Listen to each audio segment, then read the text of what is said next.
I'm still rocking with PSA. Most of my higher value cards are tied up with them right now, but these wait times are actually killing cash flow. After being tied up for 5 months with your big grail cards, I want to show you how you can still do the same thing with another grading company. It's the Bayou Boogeyman here. What we're going to do is we're going to take a bunch of these mid-tier cards, and we're going to show you that not every card has to be in a PSA slab to make money. We're going to take a look at some mid-tier cards between that $30 and $70 range, and the, if you want to call it the PSA 9 range, that $30 to $70 range that doesn't really make sense to send off to PSA and wait 5 months to make $30. We're going to show you how we could do this with we're going to do CGC today. You get faster turnarounds. The price of the card to grade is lower. I think they run like $17 a card after you get the yearly prescription thing. So what we're going to do is we're going to look at some of these cards real fast and just compare what they would go for in a CGC 9, 10, and pristine over what they would go for in a PSA, and with only a 40-day turnaround. 40 days, not 90 business days. So 40 days is less than 2 months. 90 business days is 5 months. Let's look at this Ambipom. I love the art on this card. I think the card is beautiful. The colors on it are great.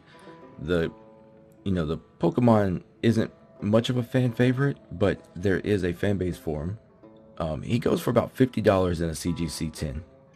This I think is a 10. It's packed fresh, pulled. All the corners are nice. We've looked at it at multiple videos now. And in a 10, a CGC 10, $50. So you pay $17 for your card. You wait 2 months, and you can make what, $23 off this card in 2 months. And 23 doesn't sound like a lot. I mean, you could sell this card raw for $4, get it out your inventory, or you could send it off with 25 other cards and make that $20 times 25, and now you're looking at a $2,000 profit submission. And then also with the CGC though, they have the black label pristines, and basically they're saying, hey, every corner of this card is perfectly cut. There we go, perfectly cut, and the centering is within a, for their pristine they do a 55-45 split, which this one is perfect for that. They do a 75-25 on the back. So a pristine 10 fetches right around $100 right now. So you can send it off to PSA, get a 10, the card is worth like $60. Get a 9 is worth like $14. So now you're actually going to lose money if this gets a 9. But you send it off to CGC, you pay a little less for it, you get it back in half the time, or I mean more than half the time, like 3/5 of the time. You get it back faster, and then if you get a pristine 10, you make $100 off this. So pull this for $4, I send it off for 17, I'm 21 in, and you make $100. That's $79 profit off this card. When you can send it to PSA, wait 5 months, get a 9, and you're gonna make maybe $30. So you could ship this off knowing it's a 10, and if it comes back a pristine, you're just doubling your money on this individual card. And then even something, take this for an example. Mega Charizard EX is just a regular EX, the number 13 out of 94. Not much of a gradable card. You send it off to PSA, I think it's worth $12 in a 9, maybe $30 in a 10, and you're gonna at best make $7 in 5 months. Send it off to CGC, spend the $17, you paid $4 for the pack, you're $21 in, and now if it comes back a 9, they're going for about $40 right now in the CGC 9, and then in the 10 they're going for about $60. But then you get the pristine and it's going for $90. So now it's kind of the same thing, man. If this is a perfect flawless card, you think there's a shot at, that's on the sleeve.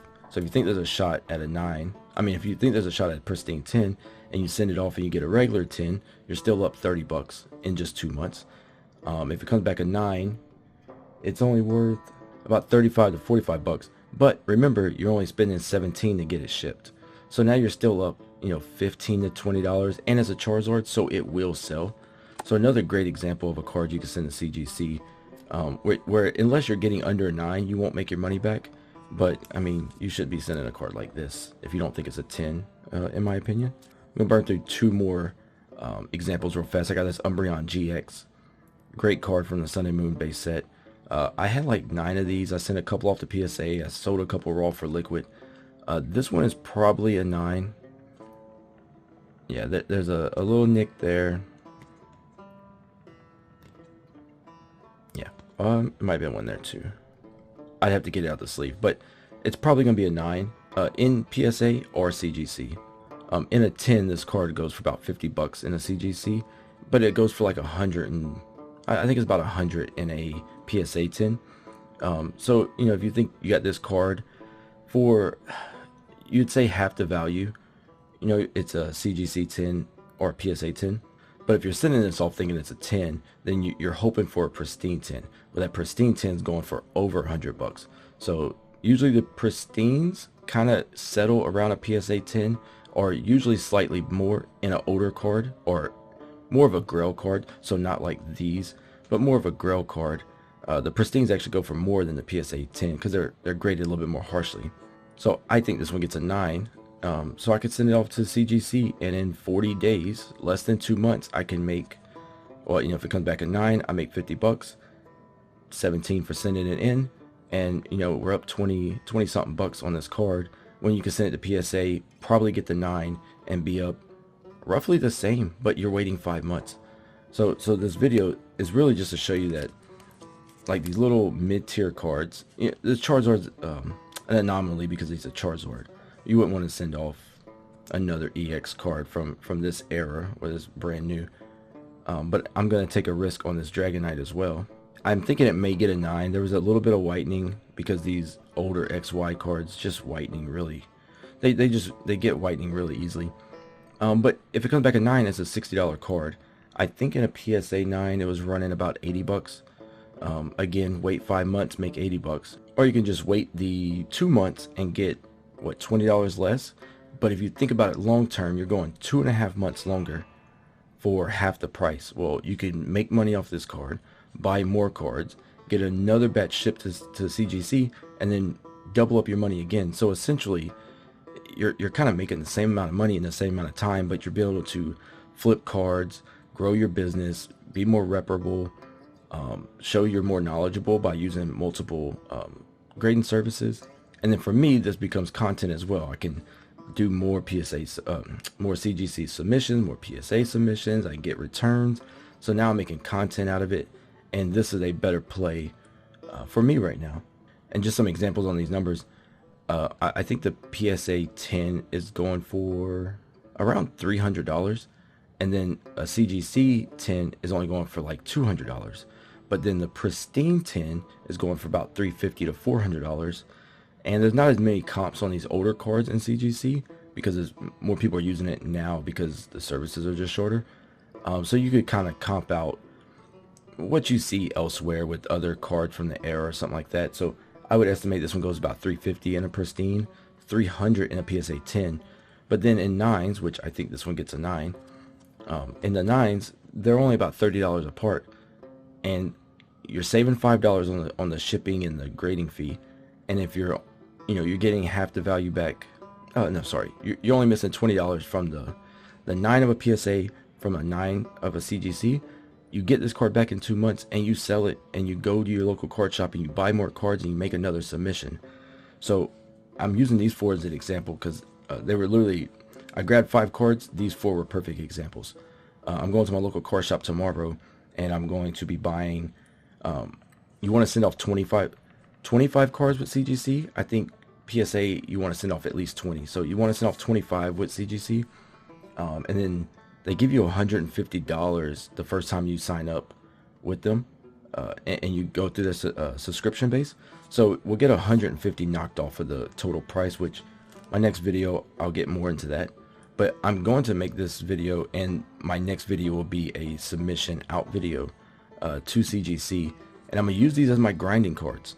Yes, my grails are still at PSA. My grails will still hit harder with a PSA 10 over a CGC 10. But if I can get a 10 on a mid-tier card, or even accidentally get a pristine on it, and it bumps up that price, then I'm not losing by going with another company. I'm just using another company. It's a perfect way to get more cards out, to bring in more liquid, so you're not just sitting and waiting for 5 months. If you don't have the money to send out cards every 3 weeks, kind of like what we're doing here, this is a great alternative to get some cards out, get some back, make some money, some cash flow, and then send out more grails to PSA. In the comments below, Let me know if you're using PSA still. I know a lot of people are being very sour towards it. I'm adapting with it and trying to offset some other things, so I'm not just waiting around. But let's talk about it in the comments, man. Let me know if you're using PSA only. I know a lot of people like tag because of the AI grading service, which I think all companies are going to be moving towards here in the future. We could talk about that in another video.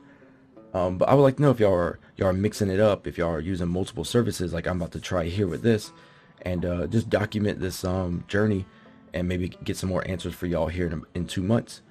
But until next time, guys, remember, the swamp never sleep. Don't get lost out there.